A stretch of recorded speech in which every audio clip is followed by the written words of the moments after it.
द्वारका में श्री कृष्ण के सामने जब भी गोपियों की बात चलती तो श्री कृष्ण को रोमांच हो आता। आंखों से आंसू बहने लगते, वाणी गदगद हो जाती और वे कुछ बोल भी नहीं पाते। श्री कृष्ण की ऐसी दशा देखकर सभी पटरानियों को बड़ा आश्चर्य होता कि हम में ऐसी क्या कमी है और गोपियों में ऐसा क्या गुण है जो श्री कृष्ण को उनकी याद आते ही ऐसी दशा हो जाती है।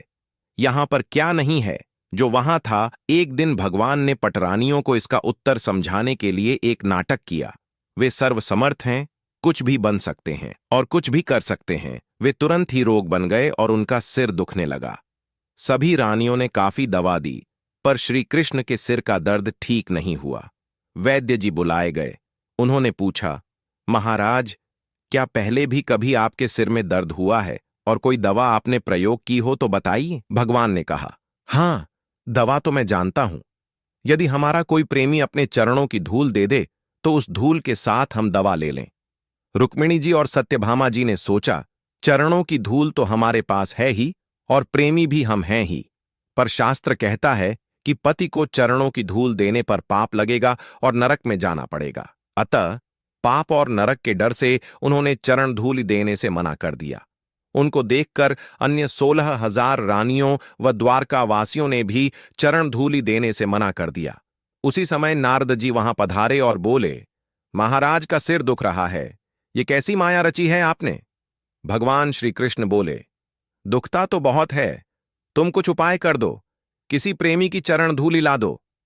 नारद जी ने सोचा, प्रेमी तो हम भी हैं और हमारे पास भी धूल है, पर जब हमसे बड़ा प्रेम का दर्जा रखने वाली रुक्मिणी जी ने ही चरण धूलि नहीं दी तो हम कैसे दे दें। भगवान श्री कृष्ण ने कहा, नारद, जरा ब्रज में तो हो आओ।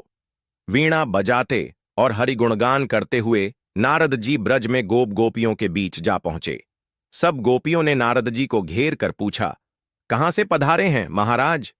जब उनको मालूम हुआ कि द्वारका से आए हैं तो श्री कृष्ण के समाचार जानने के लिए वे अधीर हो गईं और उन्होंने नारद जी से प्रश्नों की झड़ी लगा दी।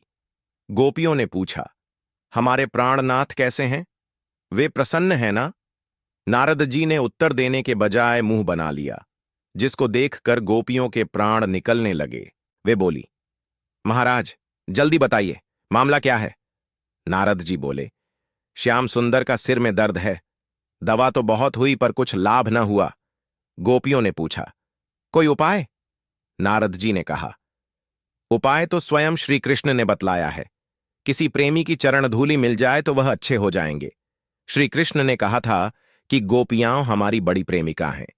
गोपियां बोली, वे प्रेमी मानते हैं हमको, तो ले जाइए चरणों की धूल, जितनी चाहिए उतनी ले जाइए।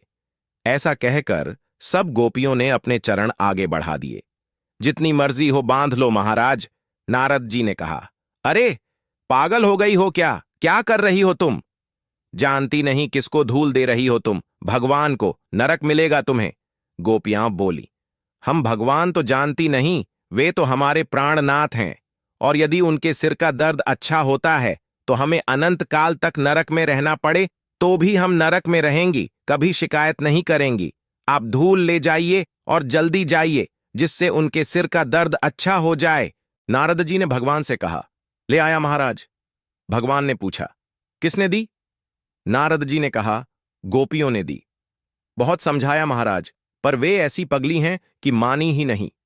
कहने लगीं, हमारे अघासुर को तो पहले ही श्याम सुंदर मार गए, हमारे पास अघ यानी पाप है, और यदि कोई पाप होगा भी तो अपने प्राणधन के लिए हम नरक में रहने को तैयार हैं, घोर यंत्रणा सहने को भी तैयार हैं, किंतु हमारे श्री कृष्ण प्रसन्न रहें, इसी में हमारी प्रसन्नता है।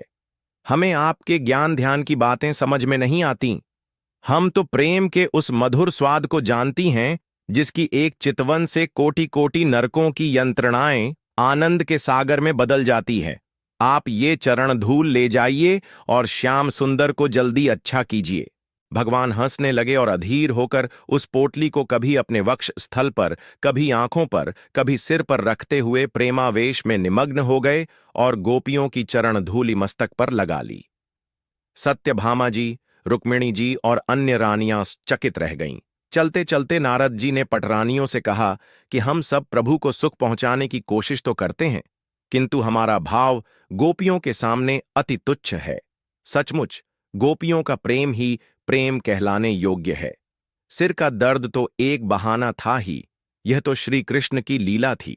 यह अवगत कराने के लिए कि गोपियों के नाम से उनकी आंखों में आंसू क्यों आते हैं।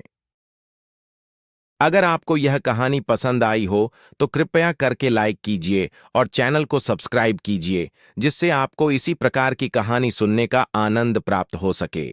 जय श्री कृष्णा। राधे राधे।